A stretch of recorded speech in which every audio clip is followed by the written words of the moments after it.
आपका प्रश्न है।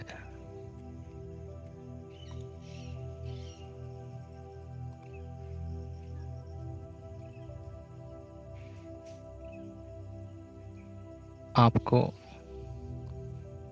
वर्तमान में जीने और रहने के लिए अतीत को पूरी तरह से समझना होगा, जीना होगा।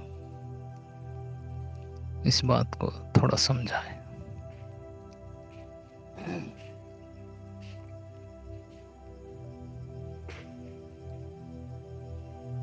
हमारी समस्या क्या है?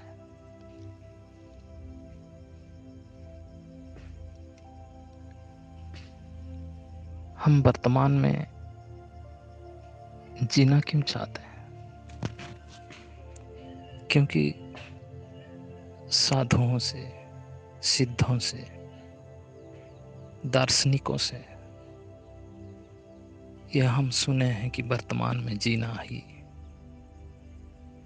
निर्वाण है, सुख है, शांति है, मोक्ष है, शून्यता है, अध्यात्म है। लेकिन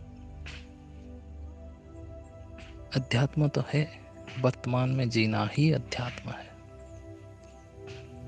लेकिन वर्तमान है क्या? आप अतीत से भाग करके, अतीत से मुंह मोड़ करके कभी वर्तमान को समझ नहीं सकते।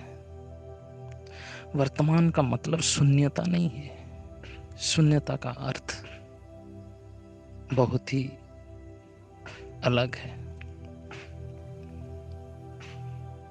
शून्य, मैं कहता हूं कि शून्य का मतलब ये है, मतलब है कि आपके निर्विकल्प अवस्था, आपके राग द्वेष विहीन मन। आप है क्या? आप एक अतीत है। आपका शरीर, आपका मन, आपके विचार, आपकी स्मृति, आपका सोच, आपका कर्म एक अतीत है। उस अतीत से आप भाग नहीं सकते। वही अतीत ही आपका वर्तमान में जो कुछ अभी कर रहे हैं, सोच रहे हैं, जो कुछ भी अभी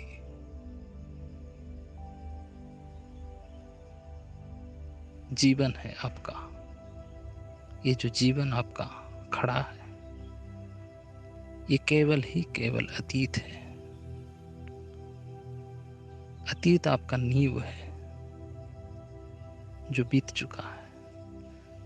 उस नींव से, उस अतीत से भागने का जो अध्यात्म, जो धर्म बना है, वही धर्म, वो भागने वाला अध्यात्म, भागने वाला विचार आपको अध्यात्म को समझने में नहीं देगा, अध्यात्म में जीने नहीं देगा, धर्म को समझने नहीं देगा, ध्यान में प्रवेश करना नहीं देगा। इसीलिए ध्यान का मतलब है वर्तमान में जीना। तो वो वर्तमान क्या है? वो वर्तमान आपका अतीत के ऊपर खड़ा है, आपकी सोच के ऊपर खड़ा है, आपके विचारों के ऊपर खड़ा है। आप किस ढंग से विचार करते हैं? आपके विचारों में अगर शुद्धता है, आप सही ढंग से सोच पाते हैं, सही ढंग से निर्णय ले पाते हैं, आप सही ढंग से जी रहे हैं, वही शून्यता है, वही वर्तमान है। आपके पास राग द्वेष नहीं है, आप निर्द्वंद चित्त से व्यवहार कर रहे हैं, हर पलों को आप समझ रहे हैं, देख रहे हैं, होशपूर्वक जी रहे हैं।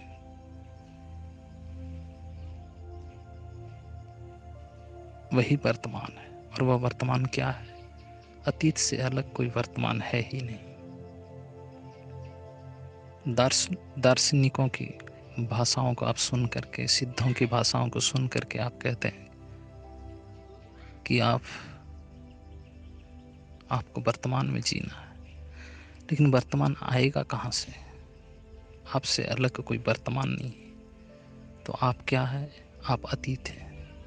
और उस अतीत क्या है? अतीत से आप भाग नहीं सकते। अतीत आपके कण कण में समाया हुआ है। आपका कर्म, आप जिस ढंग से सोच रहे हैं, मैं उस ढंग से नहीं सोच पाऊंगा। मेरा सोच, मेरा कर्म आपसे अलग होगा, मेरे से आपका अलग होगा। तो सबका अतीत है और सबका वर्तमान भी अलग है।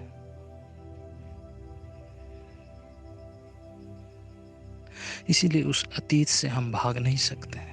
आपका अतीत क्या है? आपका माता पिता। आप चाहे सिद्ध हो जाए, लेकिन आप जहाँ पैदा हुए हैं, जिस माँ से पैदा हुए हैं, जिस भूमि में पैदा हुए हैं,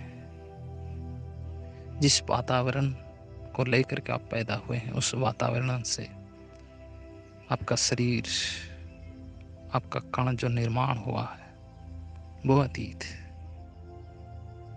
जिस संस्कार से आप इस शरीर में आए हैं, उस संस्कार वो अतीत है। तो वो अतीत को देख लेना, उस अतीत को होशपूर्वक देखना ही वर्तमान है। वर्तमान का मतलब नहीं है आप बिल्कुल शून्य में चले गए। तो शून्य की परिभाषा भी लोगों ने गलत कर दिया है। शून्यता का मतलब है निर्विकार चित्त, अतीत रहते हुए भी निर्विकार चित्त। आपके चित्त में कोई हलचल नहीं है, कोई प्रतिक्रिया नहीं, वो अतीत है। तो वो अतीत क्या है? वही वर्तमान है। तो आपका प्रश्न था, आपको वर्तमान में जीने और रहने के लिए अतीत को पूरी तरह से समझना होगा, जीना होगा। मैं नहीं कहता हूं कि जिस घर में पैदा हुए हैं उस घर को प्रेम करें, उस माँ को, उस पिता को प्रेम करें। मैं कहता हूं कि प्रेम की परिभाषा को समझें। प्रेम है क्या? अतीत क्या है? अतीत ही अस्तित्व है। आपके अतीत, मेरा अतीत अलग जरूर हो सकता है, लेकिन कहीं ना कहीं हम एक दूसरे से मिलते हैं। हर व्यक्ति से मिलता है। भारत, आज जिस देश में हम रहते हैं उसका नाम भारत है। भारत इसीलिए नाम रखा गया कि एक समझने के लिए कि पड़ोस वाले पाकिस्तान है, पड़ोस वाले नेपाल है, पड़ोस वाला चाइना है। एक पहचान है। अगर वो नहीं होते तो आपके नाम की कोई ज़रूरत नहीं। अस्तित्व में अगर आप अकेले होते तो ये बात, अकेले कहना एक अलग बात है। तो सभी को मिल करके हम एक अस्तित्व है। तो अतीत क्या है? एक अस्तित्व है। आप जी रहे हैं आपके संस्कारों के कारण। तो उस संस्कार, जो अतीत का संस्कार है, उसको संभालेंगे नहीं, संवारेंगे नहीं। तो संभालना और संवारना यही वर्तमान है। और संभालने का मतलब है होशपूर्वक जीना। तो होशपूर्वक जीना ही वर्तमान है और वही अतीत को संभालना है। बस इतना ही।